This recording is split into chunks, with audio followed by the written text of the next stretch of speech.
ลูกพาเมียเสด็จ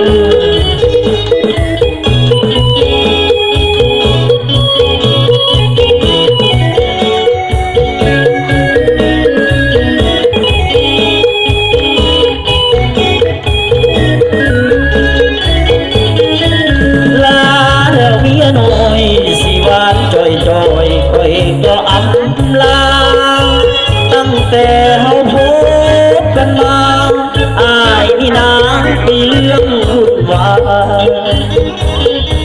เงินทำบ่ยังทุ่มเท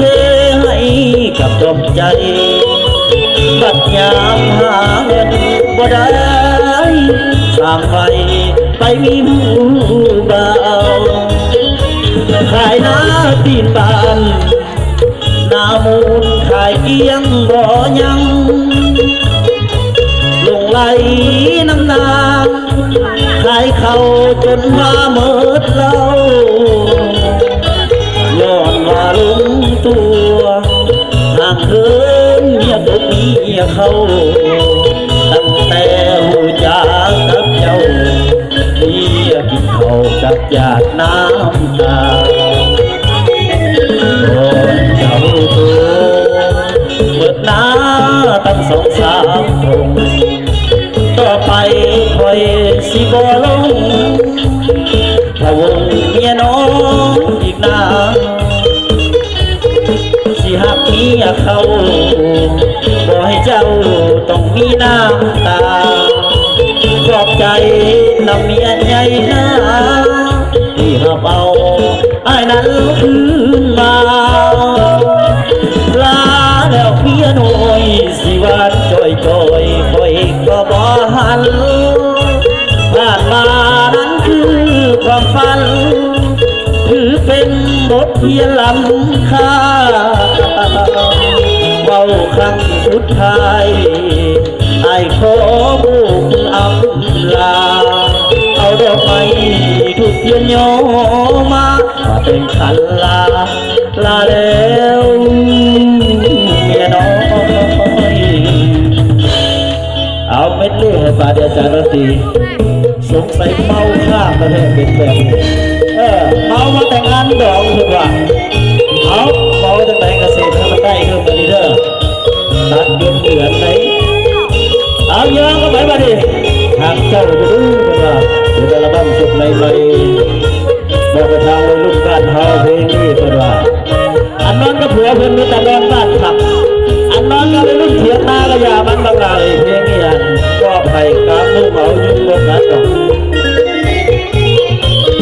บนอยากจะกล่าวเรื่องราวที่มันผ่านมาก็อยากให้มีน้ำตาผ่านมาต้องคุณหลายสัญญาตะกี้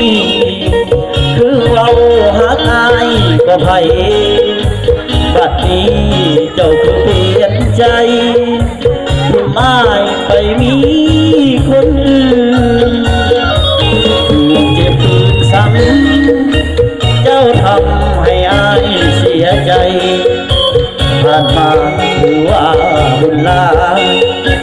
แต่ใจยังพันทุกคืนได้เว้าได้จา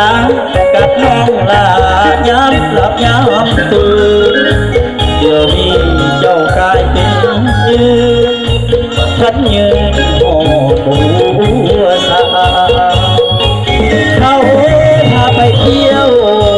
ไปนอนบ้านพักรุลาอยู่กับบ้านนอนแต่เพียงนาเพียงให้บ่ได้ติดแน่ได้ขี่วีโก้ลุงหอดคนบังพ่อแม่มาพูดเอาเทหัวเขาเจ้าก็สนใจเปิดสากไฟน้องยังมีอายคิดนำผ่านมาถือว่าเวรกรรมมันทำให้เจ้าเสียใจ